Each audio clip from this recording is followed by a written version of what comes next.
Welcome to Third Thursday. Hello, I'm Donna Owens, the Program Director for the OCALI Family Center. On the third Thursday of each month, we present a webcast on a topic of interest to parents of children and adults with developmental disabilities, including autism spectrum disorder. Each of these webcasts are archived on our Family Center webpage. We've covered topics from using special interests to support instruction to sensory issues, what parents need to know. Check our Family Center webpage for the Third Thursday list to access all the other topics we've covered. Today, our topic is healthy relationships, the foundation for helping your child with a disability. All families have challenges: maintaining hearth and home, managing family activities ranging from work and school to recreational and religious activities. Families of children with disabilities have those challenges too, but they have additional challenges. One is learning about the disability and what their child requires. It also includes challenges like managing time for the additional appointments with specialists and choosing the services that their child requires. Then also, of course, assuming the additional financial obligations that this entails. And with these additional challenges, they have to balance the needs of the entire family. But families find their way. And we can learn a lot from listening to the stories of families and how they've managed these challenges. Today, we're going to hear from Fred and LeTreese Jones, parents of 3 children, 1 in college and 2 in middle school. Now, their youngest son, Isaac, has autism spectrum disorder. Let's let them tell us what they've learned on their journey. Fred and LeTreese, thank you so much for being here. I really do appreciate it. Thanks. And so, I know that you have 3 kids, and we want to introduce your 3 kids. Now, I've kind of introduced Isaac, and Isaac is now how old? Isaac is 11. Isaac is 11. Okay, and he has an older brother who is? Isaiah's 14. Isaiah's 14, and an older sister. Yes, she is 25. 25, and her name is? Her name is Misha. Is Misha, and I've met Misha too. And in fact, we will get to see Misha later because she did a little blurb for us on our Advice for Families section of our webpage, and she appears there too. So we'll get to see Misha later on. Now, what I know about you and about your story, Fred and LeTreese, is that Isaac has autism spectrum disorder. Can you tell me when he was diagnosed? Isaac was diagnosed when he was 2 years old. He was initially diagnosed with PDD-NOS, which is pervasive developmental disorder, not otherwise specified. Right. And now with the new diagnosis manual, it's now considered high-functioning autism. Autism. Yes. Now, and where was he diagnosed? He was diagnosed at Nationwide Children's Hospital, and they were able to get us in fairly quickly and get the diagnosis back to us right away. Right. Okay. Now, tell me this. How long did it take you to arrange for Isaac to be assessed? Do you remember? It was about 6 months. Was it? Yeah, about 6 months, and they said that was the typical waiting time. Right. Because I know often that's a frustration that parents have. Yes. You know, and was that a frustration for you at the time? Somewhat, because we had noticed some of the changes that he was going through, and we wanted answers. So, it was kind of like, we have to wait that extra time to find out, kind of what we already knew what was going on. Right. But you needed the experts to confirm that, and Absolutely. And you wanted that. Yes. And so do you remember then when that diagnosis was made? Do you remember that day? Do you remember what was going on in your lives at the time and what your reaction, your response was? Well, they had it broken down into 2 days. So we had to go one initial day, and it was like 4 hours, and we had to go back a second day. And then once they did the assessments, then we got the confirmation a little later. And I remember feeling relieved initially that, yes, we finally have answers to what was going on. Right. But then I felt a whole lot of other emotions. There was anger and sadness and grief, and so there was just a whole gamut of things that you feel once the initial, yes, we finally know, but then it was, now what? Right, Yeah. right, yeah. Yeah, I can understand that. Now, you mentioned that you already knew something. You had a suspicion. Yes. What things did you notice? I noticed a lot of repetition in the things he was doing, the patting of the head, and just a lot of babbling and not forming words. And at the time frames, he should have been, Right. typically forming those words and phrases and what have you. So, like delays in speech and repetitive behavior were some things that you noticed. Yes. Definitely. Yeah, yeah. Had you heard about autism? Did you know what to look for? At the time, there was a lot of, during that time, there were a lot of commercials on. I went out when I initially thought about that it could possibly be autism, and got online and looked for the checklist or signs of Right. things that you should look for. And he was exhibiting all of them. And I think the main one that stood out was when they don't answer their name. Yes. And so I would call him sometimes and he wouldn't respond, he wouldn't turn and, or anything. And then that's when I started thinking like, it's definitely something going Right. on. Yeah. And so if it took 6 months for you to get the appointment, you had these suspicions by the time he was 18 months old. Yes. Yes, you did, didn't you? Okay, yeah. So that would have been hard. Now, what's interesting to me is that research shows that families of underrepresented groups and minority groups, their children are generally diagnosed later, like a year and a half later. Yes. But this was an early diagnosis, and so you plugged into that pretty quickly. Yes. So you said you did some searching on the internet. You had some suspicions. Yes. And so you did some searching on the internet. Did you reach out to anybody else? Was there anybody else that supported you or said, well, maybe you should, or? It was actually the opposite. A lot of people were kind of like, I think you're overreacting. Okay. You may not want to, just wait and see type of thing. And we even got that from our pediatrician, who was just Yes. kind of, she kind of said, well, he has an older sibling. Sometimes when kids have an older sibling, they don't necessarily develop the same way. It may Right. not be that. And I was just really adamant that, no, I know my child, something's not right, and Yeah. I need you to get on board with us. Right. Well, one of the statements that the Autism Society makes and the National Autism Society makes in their literature is that when parents suspect something wrong, there's generally something wrong. Right. Yes. And so it's good that you followed up on your suspicions, because I think often parents are first their first response is, oh, don't be so worrisome, Yeah. he's a boy, they talk later. Yes. Yes. That kind of thing. So that's really interesting. And when so you said when the diagnosis was made, you were ready to move forward. There were a lot of internal feelings, but you were ready to say, what's the next step? Yes. Or, yeah. And how did you approach that?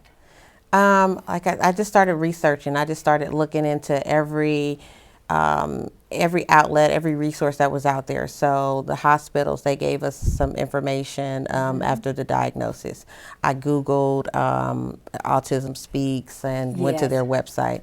And I just started looking around and seeing if I knew anyone also that had a child that had autism, that I could reach out and talk to them and, see what they went through Yes. as well. Right. And did you reach out to some other parents? Did you find some other parents to connect with? We did find the one parent that attended our church, and so we kind of connected with them. But their son was a lot older. Right. Yes. But they had gone some through it, experience. yes. Yeah. And one of the things that I understand from families, and I've worked with families for a long time, is the importance of that connection to another family that shares a challenge. Right. Whether it's the same disability or not, sometimes it's just that your child has a disability. Right. Yes. But having the same disability, and there can be all kinds of differences. Right. But it's important to have that kind of, yes, someone else is going through this Yes. too. Yes. And we gained a lot of encouragement from that as well. Did you? Yes. Yes, right. And what else was going on in your lives at that time? Well, around the same time we got Isaac's diagnosis, we learned that my dad was, suffering from pancreatic cancer. And, as we know, that's a fast-moving type of cancer. Right. And within 8 weeks of, learning of him having the cancer, he had passed away. So we're talking about, and it was actually the following month. And so we have one dynamic when we're talking about getting this diagnosis for our son, and then learning, getting a call that my dad had passed away from Yes. pancreatic cancer. I mean, and dealing with that, just that knowledge. Life doesn't wait. No, does it doesn't. No. It doesn't. You have to take it as it comes. Right. Yeah. So that's a lot for a family to have to navigate. Yes. I think. Yeah. Yes, it is. Yeah. And the thing about it, based upon our faith, a lot of that we felt that was, was filtered. So, Yes. like you said, life doesn't stop; it doesn't wait. And so, with learning that, we leaned on each other and our faith and our network, and it really kind of help us navigate through that. Right. Yeah. And what that says too is the importance of your relationship with each other, Yes. but also your relationship with others. Right. I mean, Yes. that aspect of relationships is critical, I think, Absolutely. for Yes. families to move forward in the most comfortable way they can. Yes, I think. absolutely. Yeah. Absolutely. And it sounds like your faith was also very important to you, and that can be an important support. Absolutely. Yeah. As Isaac progressed, I mean, how did you choose what program for Isaac to enter? When we were initially looking for a program to put him in, I'm not sure how. Our older son was already involved with the Childhood League. Oh, okay. And so I think I just kind of stumbled upon the Childhood League initially. And once we had our older son in the Childhood League, and then we wanted Isaac to go as well. But they were fairly close to our home where we lived. Yes. And one of the few preschools or preschools Yes. that provided busing, which was very important to us for Yes. transportation. And so we really didn't know anything about it initially, but once we got him in there, it was just like, wow, this is like a really great place. Yes. Yeah. So you were comfortable with the program. You Yes. connected with the professionals in the program then, and you felt like Isaac was well supported. Yes. Absolutely. Evidently. Now, and so he went to the Childhood League until he was like what age? When he entered Pre-K. elementary? So Pre-K. we got ready to enter pre-K school, Yes, school-age pre-K, right, which right. is 4. So 2 and 3 years old, and then once he became 4 years old, he went to special needs preschool with Columbus City Schools. With Columbus City Schools. And Isaiah, I want to go back to this because Isaiah was in the Childhood League too. Yeah. And that had to make you feel somewhat more comfortable, I think, that Isaiah was there. Yes. And Isaiah knew that Isaac was coming to the school, and how did he respond to that? Well, he was already enrolled there as a peer. Yes. A peer helper Right. for children his age. And then once he learned that Isaac was going to be there, he got even more excited about it. He would go check on Isaac throughout the day, and Yeah. it helped create their bond that Yeah. they still have today. Is that right? Yeah. Yeah. Well, that has to work out. That's worked out really well. Absolutely. Yes. Yeah, and so it's kind of cemented, I guess, the bond that they have and that kind of big brother relationship. Yes. Yes. Yeah, He's that a Isaiah- protector of Isaac. He's definitely Isaac's protector. Yes, Is that absolutely. right? Yes. Now, are they in the same middle school now? Isaiah's in middle school. Isaac will be there next year. Next year. But then Isaiah will be going to high school. So they won't catch up with each other probably till maybe when Isaac is a freshman and Okay. Isaiah's a senior. They'll be in the same school. Then they'll be in the same Yeah. school. I see. Okay. Well, that's really good. So, and tell me about Misha. What was her response to Isaac's diagnosis? Did it phase her? I think when we got the diagnosis, she was about 15. At the time, she was just going into high school. Yeah. And so she was, going through her own teenage years. Right.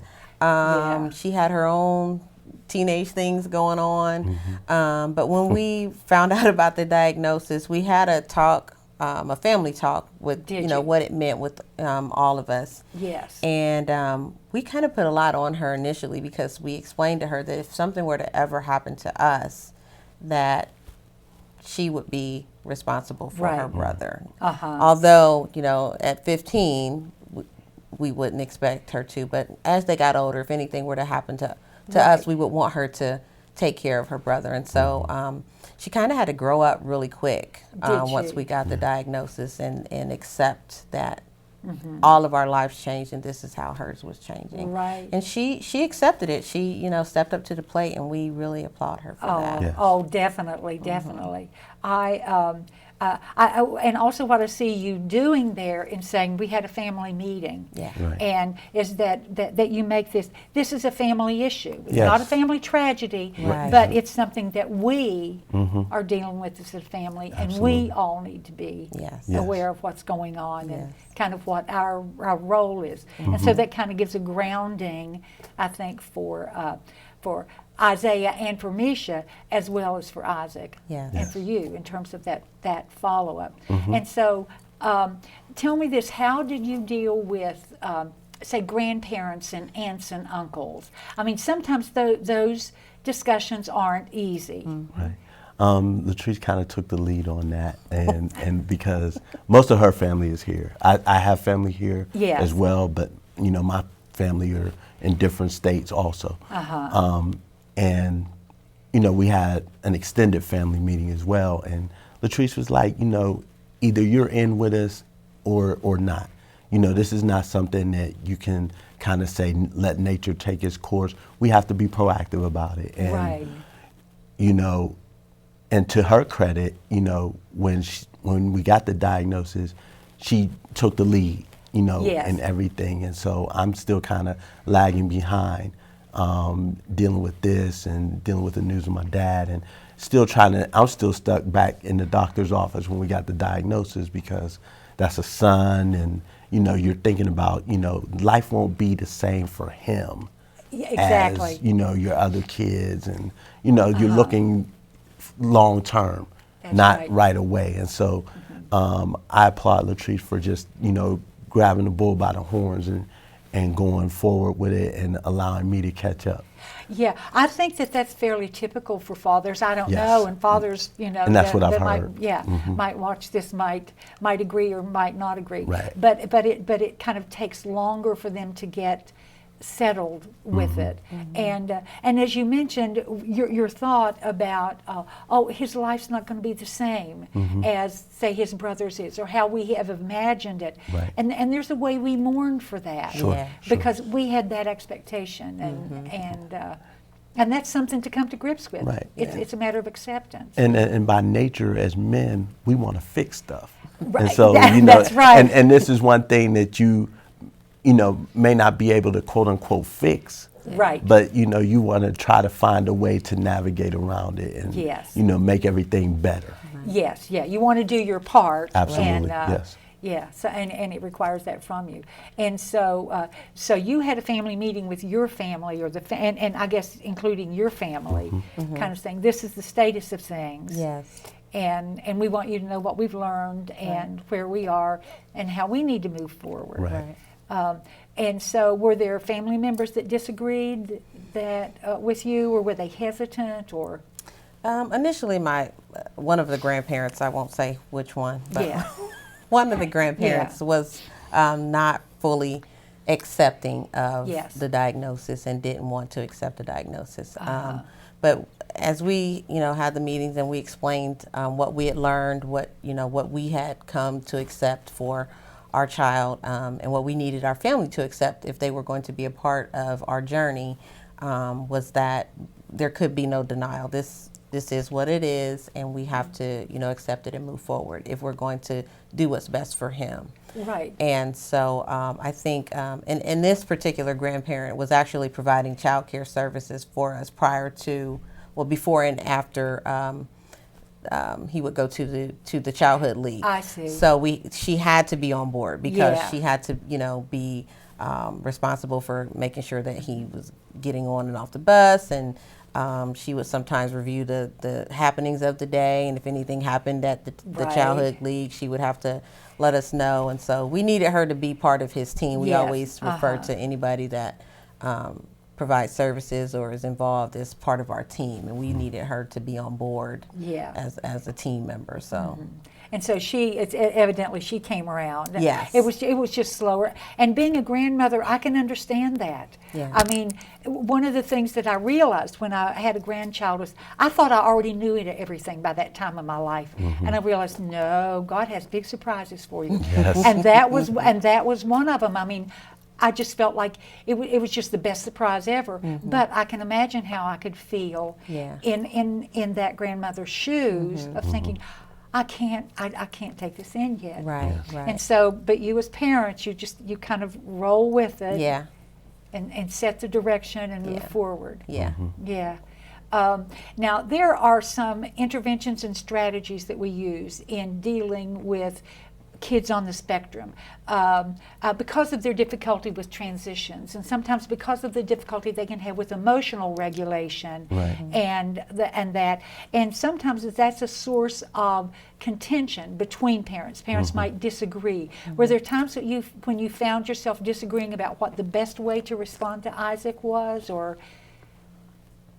I think we bring our own unique gifts to the table in terms of communication and how we deal not only with Isaac but our other two children. Yeah. And so we had to really navigate and think through ways to communicate with Isaac in terms of, transition things. And so Yes. my approach is trying to, talking, let him know ahead of time. Yes. And say, okay, we're getting ready to do this.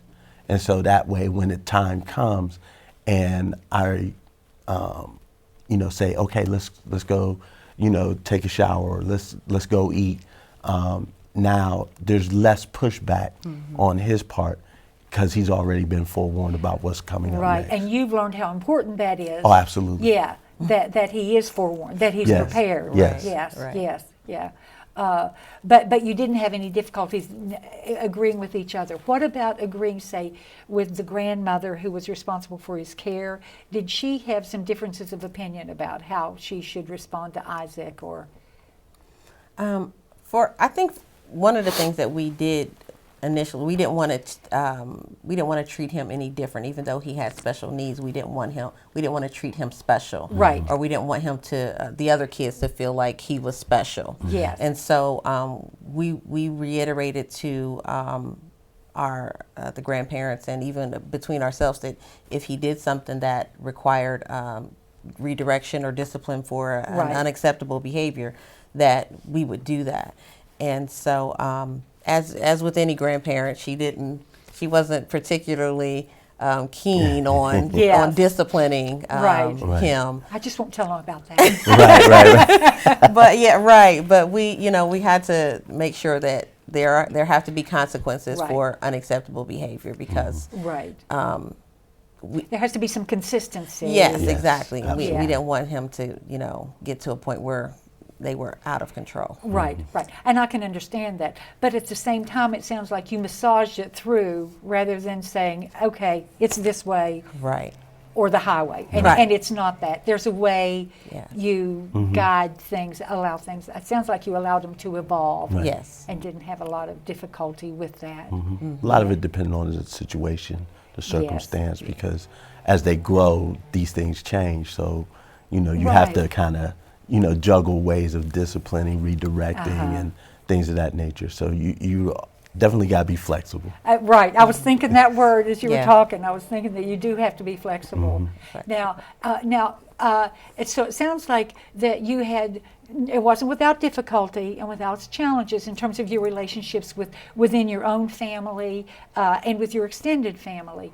And then there's also the aspect of relationships with professionals. And a child with special needs brings you in contact with a lot more professionals. Sure. How have your relationships with the professionals in your life as a result of Isaac's diagnosis? How has that developed? And For me, with my interaction, it's been pretty good because the most important thing that we're on the same page Yeah. for his care, his treatment, and the goals that we want him to reach. So getting on the same page is crucial, and maintaining the communication and strong relationship with those professionals, because they are the experts. Right. They are the ones that can help your child reach the goals that you aspire for them to reach. Right, yeah. And you want to listen to them. Sure. Have there been times that you've been in disagreements, say around IEP meetings or goals, and how have you handled those? I know that can be uncomfortable for parents, and sometimes, parents decide this is important enough that I need to say my piece here. Right. We had a couple of instances where it was a little awkward because like you said, you want to say something. Yes. And you feel like they're the expert and so you should yield. But at the same time, you're also feeling, well, I'm the parent, this is my child, and I have a say so, or this is how I feel. And so one of the things that we did was that we always felt like when we went into the IEP meetings that we were in the hot seat because they put us at the end of the table and everybody's looking at us. And I remember one time that we made the suggestion that we have the IEP meeting around a circle, so there wasn't anyone right at the end. And it was just, making a small suggestion like that to them that the professionals were like, well, we never thought of that you would feel that way. But if you're automatically put on the defensive when you come into the room, it sets the tone for how the meeting goes. And so that's one of the things that we kind of like imparted to the professionals. Because you sense we feel like we're on the hot seat. If we could just feel like we're just another one of the team members, it would help us. Exactly. But you were able to articulate that. Yes. I think that's an important thing. I think that we can learn from that. That just something that simple can have something to do with how you feel about saying what it is you need to say for your child and your child's what your child's needs are. And how has Isaac progressed? How's he doing now, say, academically? And he's doing really well. Yes. I received his, I didn't get to share with you, but I received his test results, his state test results, and with assessments, or with accommodations, I'm sorry. Yes, right.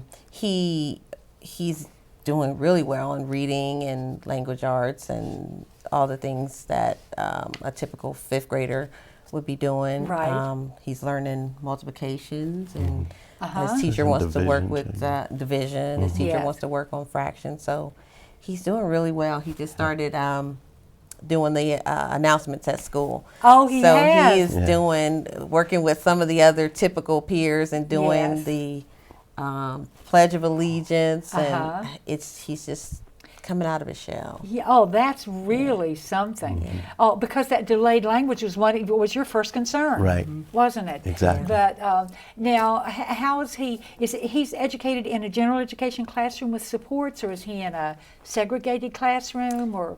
Yeah, I think it's called a least restrictive environment.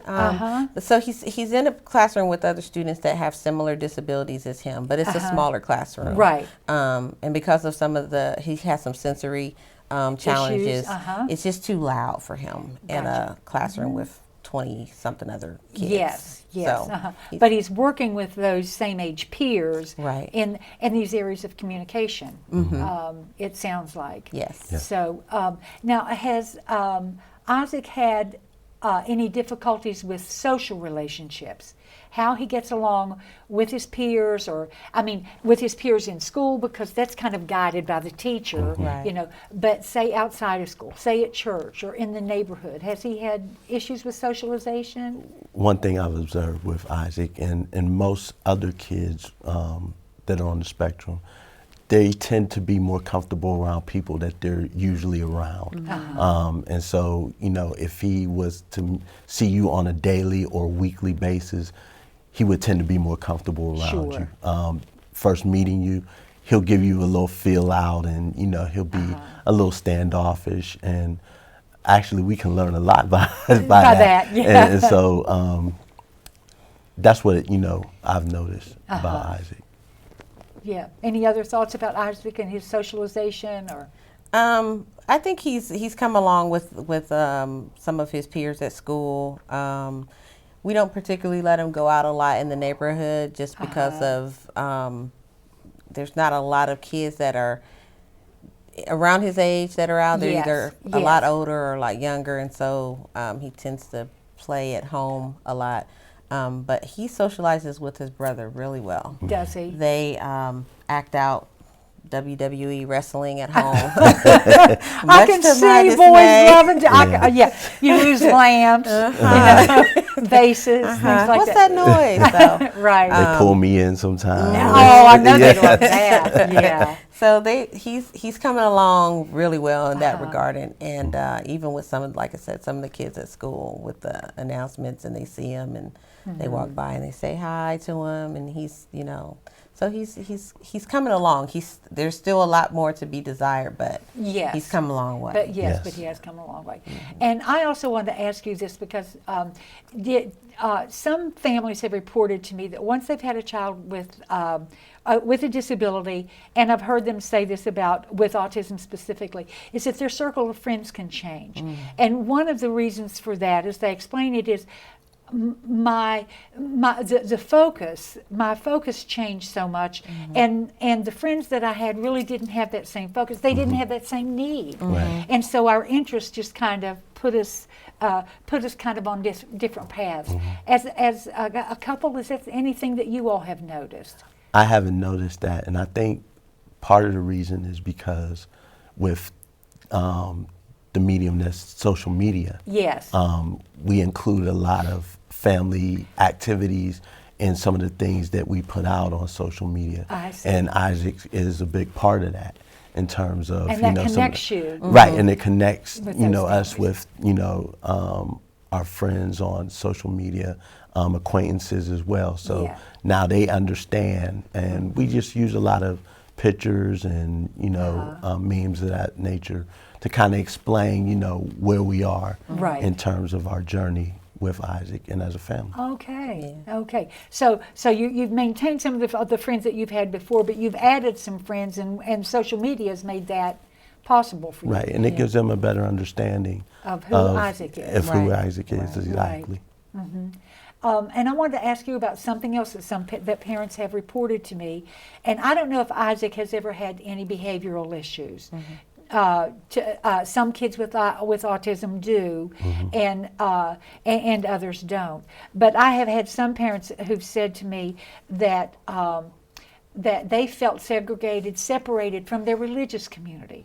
One mom who said, we were asked not to come to church on Sundays because he was so disruptive, and which was just a terrible blow to her.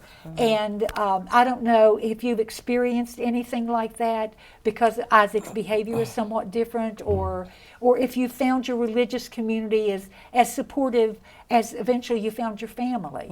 Yes. Our religious community is just an extension of our family. Is it? Actually, and because we are family connected through our spiritual beliefs, and That's a good point. our pastor is great about being acceptive and being an all-inclusive congregation and church community, and so we really appreciate that, and it's made this journey with Isaac, that much better because of, the acceptance that we've received at our church. Right, yeah, because he made it very clear, Isaac is welcome. Yes. You're all welcome as a family. You are welcome. Absolutely. I'm glad to hear that. I was really hurt to hear that from a parent, and I said, all I can say is that you're in the wrong church. Right. I don't think that there are very many other churches that would respond in that way. Absolutely. Right. And she said, oh, I know I am. I know I am. It can be hard for people of faith to grasp it, or even to know how to respond. And so what I do, like Fred said, I applaud our pastor, because I went to him with the concerns. A lot of people don't know that Isaac has autism initially when you first meet him. Right. But the more they get to know him, then they might see a little things that are different, or they might know. He wears his headphones at church because of the music. The sensory, and so people kind of figured something was going on, but they don't necessarily know how to ask. And sometimes in a faith-based community, people might think that an indictment on your faith that you have a child with a disability Yeah, or something, right. or why isn't this, why didn't God heal your child? And Right. so there's a whole lot of things that go along with that. But when we talked to our pastor about it, and expressed our concerns, and even said this is something that we need to talk about Right. in the church, because it may not just be us.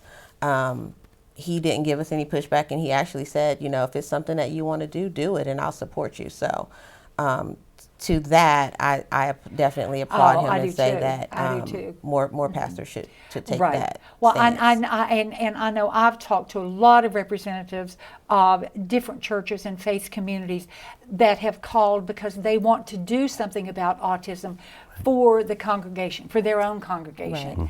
Right. And they have been active in doing outreach and inviting educators in to talk about that. So I don't think that's certainly across the board, but I did hear that experience from more than one family, Right. that was something that was pretty difficult for them. Oh, absolutely. And that happens more often than people realize. Yeah, yeah, and also, and as you get kids that have some difficult behavior, Yeah. as some kids can, Yeah. and trying to figure out what's a good strategy for managing this. And I know I have a colleague who works here that in her community in Texas was a one-to-one support for a young man. And so she would sit with him, and if he was having difficulty and she could tell, she'd leave with him, Right. and they'd do what they needed to do, and they would join the regular congregation at a point when he was ready to do that. And so in that congregation, they figured out this is a way we can support a person that's having this experience. Yeah. So one of the things that I hear families say that it can be difficult to do, but it's clear that you all are very focused on it, and the families I know that have talked to me about is about balancing it. There's Isaac's needs, and that can be all-consuming sometimes, but there are also Isaiah's needs and Misha's needs, Absolutely. and your all's needs as a couple. Right. And now, talk to me about how you've been able to navigate all of that. Leaning on each other and also having a strong network. We're just fortunate and blessed to have family members and friends here who understand that we have to create balance for each other. That's the couple's part. Right. With the kids, one thing that I've learned that you can't love your kids equally. You can only love them adequately. Yes. Because they each have special needs. They each have their own needs. We can't love our boys the same way we love our daughter. Right. Because her needs differ from theirs just because she's a female. Right. And so knowing that, what satisfies Isaiah may not satisfy Isaac and Misha. And same way across the board with the other two. Right. And so we have to know what buttons to push and what do they like to do and things like that. And what I've tried to do in the past and will continue to try to do is spend time with them individually. Whatever it is, whatever they want to do. Right. If it's just sitting on the couch with Isaac and while he navigates through an iPad. Yes. As long as we're connected and he knows that I'm spending time with him, that's fine. Same thing with Isaiah and Misha. Right. As you find something that we can do, just the two of us. Right. So we have this time together as a Sure. way of protecting that. And what about time for each other? How do you find time for each other? Scheduling. You must be good at calendars then. Yes, our iPhone calendars are linked. Yeah. The still Right. small moments. Yes. In the night. Very good. But Yes. we really seriously, we have to be intentional about that. Yes. And once everything starts going, because like you said earlier, life goes fast, it keeps going. Yes. And once, I feel that, hey, we haven't been spending a lot of alone time together. Yeah. That's when you incorporate the network Yeah. and say, hey, we need a night out. Yes. And so that works. And so you protect that in that way. Oh, That's absolutely. really good. Yes. That's good. Absolutely. Yes, very good. And I want to go back to Misha because we have this video of Misha, and she is one of Isaac's strongest advocates. Yes. Yes. And so I want the people who are watching this to get a look at Misha, and we're going to show the video. I think it's only like a minute and a half. Okay. And you've seen the video that Yes. Misha's done. Yes. So we want to see that right now. This is Misha. This is Isaac's older sister. She's now 25. Yes. When she did this, it was last year when she did this video. But this is her support for Isaac. And here's Misha. Not too many people get this opportunity, and you as a sibling or as a parent, you have such a powerful role to impact change, not only through the life of your child, but other children around them, for people who don't feel that they're strong enough to speak out, to stand up for themselves. So we are advocates, we are siblings, we're parents, we're a family, we're a community. Okay, I'm sure you enjoyed that. Thank you for letting us share that. Absolutely. If you felt comfortable, I'd like to have a picture of you and your whole family together to attach to this, if you're comfortable with that. Oh, yeah. Okay, all right. Absolutely. You send us one, and we'll attach it to this so they can see your kids. You've got gorgeous kids anyway. Thank you. So, I just in closing, I wondered, what advice do you have to give other families if they suspect their child has a disability? Number one, what advice, if parents have questions, what advice do you have for them? If you suspect anything, go with your gut feeling. Follow up with that. Right. Talk to your pediatrician. Ask for a referral from a specialist. And if the pediatrician is not so willing to initially give that referral, be adamant about that, because you spend more time with your child than the pediatricians or other professionals do. And so you see the things that are going on. Yeah, I think that's good advice, and I'm sure you'd support that then, LeTreese? Absolutely. Yeah. I think additionally, I would just say to get out of the way. A lot of times in talking with other parents or parents that might have a suspicion, they're a little bit concerned and hesitant about seeking out a diagnosis or trying to find out because they don't want their child to be labeled, or they're afraid, or they're in denial. And what I always try to tell people is that you have to do what's in your child's best interest. Yes. It's no longer about you. You have to do what's best for your child. You're their greatest advocate. And so I would just say get out of the way and do what's best for your child. Do you have any advice for families about how to deal with extended family members? Aunts, uncles, grandmothers, anybody else? I would suggest that they take the LeTreese Jones approach, and either you're in or you're out. And so, Be clear. Be clear about what your expectations are, what your needs are from them, and just, give them the option to be on board or to just stand off to the side. Right, and give them the information they need to make Absolutely. that decision. To make a decision. Yes, right. And how about in dealing with professionals? Because that becomes a part of your life when you're a parent of a child with a disability at all. What advice might you give families for dealing with professionals? One thing I will say is a practical tool that you should have is a binder. Make yourself a binder with all of your professionals in it. Keep all of your documents together. Somebody has to be organized and be able to keep track of everything. Yes. So if that's not you, defer to The one the that other is. part, the one that is, Yes. and make sure that that person stays on top of all of your appointments and dates and just keeps up with things, because it makes everything flow a little bit easier and better when you're organized. So definitely stay Do that. organized. That sounds like some really good advice. What about your relationships, the way you deal with professionals, or say even when they might disagree or whatever? Do you have any guidance for when families feel like, I wasn't really satisfied, I needed more information? Just to remain respectful, because they are the professionals. But, also, if you're not comfortable, seek out a second opinion. We do it with everything else, so why not a diagnosis such as this. Right. Right. Yeah, that makes sense to me. That so what you're saying, be respectful, but also you also want to give your message. Make sure they hear your message. Absolutely, yes. Remember that you're part of a team. Right. That even though they Yes. are professionals, they should take into account what you have to say and what your input is. That just because they're the professional, that they're no greater than you are.